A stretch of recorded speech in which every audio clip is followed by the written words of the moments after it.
Varicose veins కి సరైన చికిత్స కోసం సంప్రదించండి ఎవిస్ హాస్పిటల్. చాలా మంచి మంది ఉన్నారు. ఫ్యాన్స్‌ని సంపాదించుకున్నావు. అది చాలా హ్యాపీ నాకు. ఎక్కడికి వెళ్ళినా ఒక మంచి రెస్పెక్ట్‌ని సంపాదించుకున్నావు కదా! సో, లిరి ఏమంటాడు? అంటే లైక్ ఊహ తెలిసిన తర్వాత అంటే నీ ప్రాబ్లమ్స్‌ని కానీ, నీ గురించి కానీ అర్థం చేసుకొని నీతో ఏం మాట్లాడతాడు? అసలు మేము ఒక అక్క, తమ్ముడు, ఫాదర్, మదర్ ఉంటారు కదా! అలా ఉంటాం. వాడు నాకు డ్యాడీ లాగా చేస్తాడు. అప్పుడప్పుడు కోపగించుకొని ఫోన్ చేయడు. అప్పుడు నేను ఫోన్ చేసి ఎక్కువ ఉండను కదా అక్క, నేను షూట్స్‌కి తిరుగుతూ ఉంటాను. డ్యాడీ నాకు రోజుకి 3 టైమ్స్ కాల్ చేయాలి. నేను మాట్లాడతాను 3 టైమ్స్. ఒకటి స్కూల్‌కి వెళ్ళేటప్పుడు, వచ్చిన తర్వాత ఒకటి, పడుకునేటప్పుడు ఒకటి. అంటే నాకు ఎవరు రెగ్యులర్‌గా ఫోన్ చేయరక్క. మా మమ్మీ డ్యాడీకి వాళ్ళు కదా, వాళ్ళకి ప్రేమ ఎలా చూపించాలి ఏంటనేది మా మమ్మీ డ్యాడీకి తెలీదు. నేను చాలా ఫీల్ అవుతున్నా. ఇప్పుడు నా పక్కకి డాన్సర్స్ ఉంటారు కదా, వాళ్ళకి మమ్మీ డ్యాడీ రోజు ఫోన్ చేస్తూ ఉంటారు. మా మమ్మీ వాళ్ళు ఫోన్ చేయరేంటి నాకు అని చాలా ఏడ్చేదాన్ని నేను. అప్పుడు లిరినా రిక్వెస్ట్ చేశాను, నాకు ఫోన్ చేయి డాడీ రోజు అంటే, స్కూల్కి వెళ్ళేటప్పుడు చేస్తాడు, వచ్చిన తర్వాత చేస్తాడు, పడుకునేటప్పుడు చేస్తాడు. అప్పుడప్పుడు చేయలేదనుకో నేను ఫోన్ చేసి ఏడుస్తాను. ఏంది లిరయ్య, నాకు ఉంది నువ్వే కదా చేయట్లేదంటే, చేస్తానమ్మా ఎందుకు చేయను మర్చిపోయాను ఇలా అంటాడు. కానీ నేను ఏడుస్తాను అనుకో, పట్టేసుకుంటాడు అక్క నన్ను. ఏడుపంతా అయిపోయేదాకా పట్టేసుకొని, ఏడోకు జానమ్మా నేనున్నాను కదా, ఎవడేమన్నాడు చెప్పు ఇప్పుడు, అలా రియాక్ట్ అవుతాడు. ఎవడేమన్నాడు వాని సంగతి చెప్తాను, నేను పోలీస్ అయ్యి గన్ను బట్టి కాలుస్తాను వాడిని, నేను రాసుకుంటాను డాడీ పేర్లన్నీ, ఎవడేమని అంటున్నాడు ఆ పేర్లన్నీ రాసుకుంటాడు, వాళ్ళందరూ నువ్వు కాల్చి పడేయి. చాలా ధైర్యం ఇస్తారు లిరి నాకు, నేనున్నాను కదా. ఏమంటాడు తెలుసా, లిరి పెళ్లి చేసుకొని వెళ్ళిపోతావు కదరా, నన్ను వదిలేస్తావు కదరా అని అంటే, నువ్వు అట్లా అంటే నేను పెళ్ళే చేసుకోను అంటాడు. సీరియస్గా అక్క వాడు, నేను అసలు పెళ్ళే చేసుకుని అలా అంటే, నాకు పెళ్ళొద్దేమొద్దు అంటాడు. ఇప్పుడు ఎంత ఏజ్ వానికి? ఇప్పుడు 10 years అక్క. 10 years. 5th క్లాస్ వాడు. 5th క్లాస్ చదువుతున్నాడు. అసలు నార్మల్గా వాడు, అమ్మో అక్కడ అబ్బాయిలు ఉన్నారంటే, ఒకవేళ నేను నైట్ డ్రెస్ వేసుకొని ఇట్లా బయటకు, ఏం డ్రెస్ అది, బయటకు ఎందుకు పోతున్నావు, లోపల నడు అంటాడు. సీరియస్గా అక్క, వాడు ఇప్పటి నుంచే నన్ను అలాగా సీరియస్గా, చాలా వాడి మైండ్ వాడు. ఒకవేళ ఇన్ కేస్ నువ్వు ఎక్కడికైనా ఊర్లు వెళ్ళి ఈవెంట్స్ ఏమైనా చేసి రావాలి అంటే, అక్కడ తన కుకింగ్ కానీ తను ఉండడానికి అమ్మ ఉంటుంది. అమ్మ నీతోనే ఉంటుంది. అమ్మ నాతోనే ఉంటుంది. ఇక్కడ ఒక 20 days ఉంటుంది, మళ్ళీ డాడీ దగ్గరికి వెళ్తా ఉంటుంది అలా.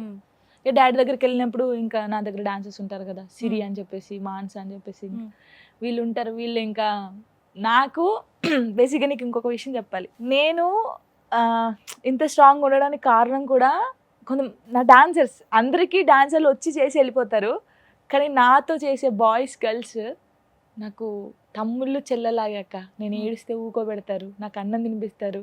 నేను డల్గా ఉన్నా అంటే ఇంటికి వచ్చేస్తారు. శాండీ అని ఒకడు, దీపక్, ఉమేష్ అని, సంతు అని, ఇప్పుడు రాజు అని చెప్పేసి, ఇంకా మాన్సా, జోష్న, సిరి అని, వీళ్ళందరూ నా పక్కకే ఉంటారక్క. నేను ఏడ్చాను అనుకో, ఇలా రౌండ్ కూర్చుంటారు తెలుసా, నా కాలు పట్టుకుంటాడు ఒకడు, ఇలా పట్టేసుకుంటాడు. రాత్రులు కూర్చొని ఏడుస్తాను అనమాట.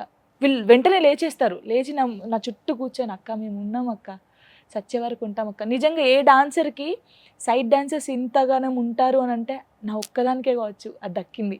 వీళ్ళందరికీ నిజంగా ఎంత చేసినా నేను రుణం తీర్చుకోలేను వీళ్ళకి. చాలా మంది అక్క నాకు బయటికి వెళ్తే వాళ్ళ సొంత కూతురులాగా, చెల్లెలాగా అంత రిసీవ్ చేసుకుంటారు నన్ను. అప్పుడు అనిపిస్తుంది ఇవన్నీ ఎందుకు పట్టించుకోవాలనిపిస్తుంది, కానీ ఒక్కసారి చూసిన తర్వాత బాధ అనిపిస్తుంది మళ్ళీ. అది ఎందుకు అని పెట్టినోడే చూస్తాడు వీడియో, ఆ పెట్టినోడే మనం ఎట్టని బయటికి వెళ్తే వాడు పెట్టినోడు వచ్చి ఫోటో దిగుతాడు మళ్ళీ. చూడక్క, వానికి నచ్చకపోతే అసలు చూడకూడదు, నువ్వు ఓపెన్ కూడా చేయకూడదు. నీకు నచ్చలేదంటే ఫోటో కనిపిస్తుంది కదా, అసలు నువ్వు చూడకూడదు, వేరే వీడియోస్ చూడు. అంతే కదా, నచ్చలేదంటావు, చూస్తావు, కామెంట్ పెడతావు, మళ్ళీ వచ్చి ఫోటో దిగుతావు. ఎందుకురా అయ్యా మీతోని. కానీ ఒక్కటి జాను, అంటే ఎదుగుతున్న కొద్దీ దెబ్బలు పడుతూనే ఉంటాయి, అలా అని మనం ఆగిపోకూడదు కదా. సో నువ్వు కూడా ఈ రోజు నుంచి ఇప్పుడు నీది మనసులో ఉన్న ఫీలింగ్ ఓపెన్ అప్ అయిపోయావు. ఎంతోమంది జనాలకి ఖచ్చితంగా ఈ పాయింట్ అనేది అర్థమవుతుంది. సో కష్టపడుతున్నావు, బాబు కోసం కష్టపడుతున్నావు కదా. ఈ డ్యాన్స్ వల్ల ఎలా ఉంటుంది, పిల్లలు ఎలా స్ట్రెయిన్ అయిపోతారు, వాళ్ళ కాలు ఎలా నొప్పెడుతుంది, వాళ్ళకి ఎంత ఆకలేస్తుంది, వాళ్ళు ఎంత వెయిట్ లాస్ అవుతారు, ఎంత స్ట్రెయిన్ అవుతారు, ఎంత స్ట్రెస్ అవుతారు, ఎన్ని దెబ్బలు తగులుతాయి, ఇవన్నీ అర్థం చేసుకునే వాళ్ళకి తెలుస్తుంది. యాక్చువల్లీ మేము చెప్పులు వేసుకోము ఫోక్ సాంగ్స్లో. కొందరు వేసుకుంటారు, కొందరు వేసుకోరు. కొన్ని సాంగ్స్కి వేసుకుంటారు. అక్కడ రాళ్ళు ఉండని, ముళ్ళులు ఉండని మేము చేసేస్తాం. ముళ్ళులు గుచ్చి, రాళ్ళు గుచ్చి పిల్లలు ఎంత అలసిపోతారు తెలుసా, చాలా అలసిపోతారు. నేను అంటే ఇప్పుడు ఒక ఆర్టిస్ట్కి ఎక్కువ అమౌంట్ ఉంటుంది, కానీ సైడ్ డాన్సర్ అనే వాళ్ళకి 1500 ఇస్తారక్క. మార్నింగ్ 5 గంటలకు లేవాలి, మళ్ళీ అయిపోయేదాకా చేయాలి, ఫుడ్ టైంకి ఉండదు, ఏముండదు. నేను ఎందుకు వాళ్ళ గురించి నేను అదే పొజిషన్ నుంచి వచ్చాను, నాకు తెలుసు. కొంతమంది చాలా చీప్గా చూస్తారు తెలుసా ప్రొడ్యూసర్స్ సైడ్ డాన్సర్లని.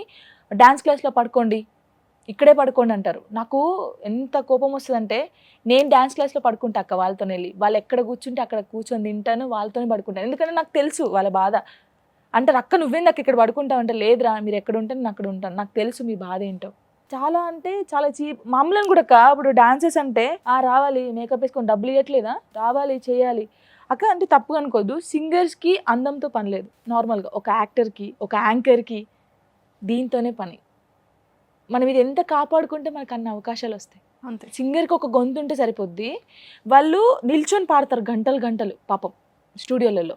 కానీ ఇక్కడ ఏం తెలుసా, ఎర్లీ మార్నింగ్ 5 o'clockకి లేవాలి ఒక ఆర్టిస్ట్, మేకప్ వేసుకోవాలి, నీకు ఏ ప్రాబ్లమ్స్ ఉన్నాయో ఎవరు పట్టించుకోరు, వెళ్ళాలి చేయాలి. చాలా కష్టం అక్క. చూసే వాళ్ళకి ఈజీ అనిపిస్తుంది కానీ ఈజీ కాదు. అది ఎంత కష్టపడి ఎన్ని మాటలు పడి ఇక్కడ దాకా వచ్చాము. ఇప్పుడు 100% అర్థమవుతుంది. సో అందరికీ కూడా అంటే ఒక్క జాను తరపు నుంచి అనే కాదు, పర్సనల్ రిక్వెస్ట్ ఏంటి అంటే, కమెంట్స్ అనేది కొన్ని లైఫ్ని పాడు చేస్తుంది. అవును, కొంతమంది కపుల్స్ లైఫ్ని కొలాప్స్ చేస్తుంది. కొంతమంది డిప్రెషన్లోకి వెళ్ళిపోతారు, చాలా సఫర్ అవుతారు. దానివల్ల వాళ్ళు అనుకున్న డ్రీమ్స్ ఫుల్ఫిల్ చేసుకోలేరు, ఇష్టాలని కోల్పోతారు. ఇవన్నీ జరుగుతాయి ఆ ఒక్క కమెంట్ వల్ల, ఆ ఒక్క లైన్, ఆ 2 lines వల్ల ఇష్టం వచ్చినట్టు పెట్టేస్తారు. దయచేసి ఎవరైతే నెగిటివ్ కమెంట్స్ పెడుతున్నారో వాళ్ళందరికీ పర్సనల్ రిక్వెస్ట్ ఏంటి అంటే, మీకు ఫ్యామిలీ ఉందా, మీకు చెల్లి లేదా, మీకు ఆడపిల్ల లేదా, ఇవన్నీ కాదు. ఒక కమెంట్ పెట్టేటప్పుడు 1కి 10 times ఆలోచించి ఒక కమెంట్ పెట్టండి. కమెంట్ పెట్టకపోయినా పర్వాలేదు, ఎంకరేజ్ చేయకపోయినా పర్వాలేదు, కానీ దయచేసి డిస్కరేజ్ చేసి ఒక మనిషిని హర్ట్ చేసే విధంగా ఎవ్వరికి కూడా దయచేసి కమెంట్స్ పెట్టకండి. ఇది ప్రతి ఒక్క ఆర్టిస్ట్ కానీ ఒక యాక్టర్ కానీ ప్రతి ఒక్కరు కూడా ఫేస్ చేసే ప్రాబ్లం ఇదే. దయచేసి నెగిటివ్ కమెంట్స్ అనేది ఎవ్వరికి కూడా పెట్టకండి. ఇది ఒక్కటే పర్సనల్ రిక్వెస్ట్. నీ తరపు నుంచి నా తరపు నుంచి కూడా చెప్పేశాను. అర్థం చేసుకునే వాళ్ళందరూ అర్థం చేసుకుంటారు. ఇప్పుడు బాగుంది లైఫ్, బాగుంది అక్క. ఉండడానికి ఓన్ హౌస్ ఏమైనా తీసుకుంటున్నా? ప్లానింగ్ అక్క, ప్లానింగ్లో ఉన్నావు. వెరీ సూన్ నేనైతే చాలా తొందరగా ఓన్ హౌస్ కొనుక్కోవాలనుకుంటున్నా. ఒక చిన్నదైనా సరే, ఒక సొంత ఇల్లు ఉంటే హ్యాపీగా నువ్వు నీ కొడుకు ఉండొచ్చు. నా డ్రీమే అదక్క. నాకు ఒక ఇల్లు కట్టుకోవాలి, ఆ ఇంట్లో లిరి నేను ఉండాలి. మన ఇంట్లో మనం ఉంటే కారంతో తిన్నా ఎవరేమన్నదక్క, సీరియస్గా నాకు అది డ్రీమ్. నేను దానికోసమే కష్టపడుతున్నాను. ఇంకా లిరియా పెళ్లి చేసుకొని నాకు ఒక ముద్ద పడేస్తే ఇలా టీవీ చూసుకుంటూ హాయిగా కూర్చుంటాను. పెళ్లి చేసుకోవా జాను? ఇంకా లేదక్క, మ్యారేజ్ చేసుకోవాలని అనుకోవట్లేదు. బయట చాలా వినపడుతున్నాయి, ఏమని పెళ్లి చేసుకుంటాను, మ్యారేజ్ చేసుకుంటుంది వెరీ సూన్. చూస్తారు కదా మీరే, అంతేనా? ఇప్పుడు ఎవరైనా మాటలు అంటారు, చూస్తూ చూస్తూ అవుతుంటే ఇంకా కాదు కదా, తప్పేమోలే అనుకుంటారు. అందుకే నేను ఎప్పుడైనా లాస్ట్ వరకు ఏదైనా నిజం తెలుస్తుంది బయట. అంతే. సో మ్యారేజ్ చేసుకునే ఉద్దేశం లేదక్క, అస్సలు చేసుకో లైఫ్లో. ఎందుకు అనేది కూడా చెప్తాను. నా హ్యాపీనెస్ కోసం నేను చేసుకుంటే లిరిని చూసుకోవాలి కదా అక్క, లిరిని యాక్సెప్ట్ చేయాలి కదా. ఏమైనా ప్రపోజల్స్ వచ్చాయా? అంటే ఆల్మోస్ట్ 8 years అయిపోయింది కదా. వస్తాయి అక్క, ఎందుకు రావు? ఒక అమ్మాయికి అమ్మాయి ఎలా ఉన్నా వచ్చేస్తాయి. అమ్మాయి బాగుందా బాగాలేదా కాదు, అమ్మాయికి ఎలాగైనా వచ్చాయి చాలా వచ్చాయి. బట్ ఎవరిని యాక్సెప్ట్ చేయాలనిపించలేదు. లిరిని చూసుకుంటానని ఎవరు చెప్పలేదా? చెప్పారు, అంటే చెప్పారు లిరిని చూసుకుంటాను, కానీ నాకు నమ్మకం పోయింది, అందరి మీద పోయింది. ఇప్పుడు ఉన్న మాట రేపటి రోజు ఉండదు. నా సంతోషం కోసం నా కొడుకుని బాధ పెట్టలేదు. ఇప్పుడు వచ్చినోడు మళ్ళీ పాపో బాబో కావాలక్క కంపల్సరీ. తర్వాత లిరిని సరిగ్గా చూసుకోకపోతే అసలు నా వల్ల లిరి ఎందుకు బాధపడాలి? నా కడుపులో పుట్టాడాడు, వాని కోసం నేను ఏదైనా వదులుకోవాలి, నాకు అవసరం లేదని ఫిక్స్ అయ్యి. లిరి ఎవరిలా ఉంటాడు? టోనీలా ఉంటారా? మిక్సింగ్ ఉంటాడు. మిక్సింగ్ ఉంటారు కదా. మిక్సింగ్ ఉంటాడు. తను మాట్లాడతాడా వాళ్ళ ఫాదర్తో? ఇప్పుడు కాంటాక్ట్లో ఉన్నాడా? ఇప్పుడు లేదు, అప్పుడప్పుడు మాట్లాడేవాడు, ఇప్పుడు లేదు. ఇప్పుడు అసలు కంప్లీట్గా లేదు. బాబ్ సైడ్ నుంచి కట్ చేసేసాడా, తనే కట్ చేశారా? బర్త్డేకి మాత్రం మాట్లాడుకుంటారు. సో నువ్వు ఎప్పుడు మాట్లాడడానికి ట్రై చేయలేదా? లేదక్క,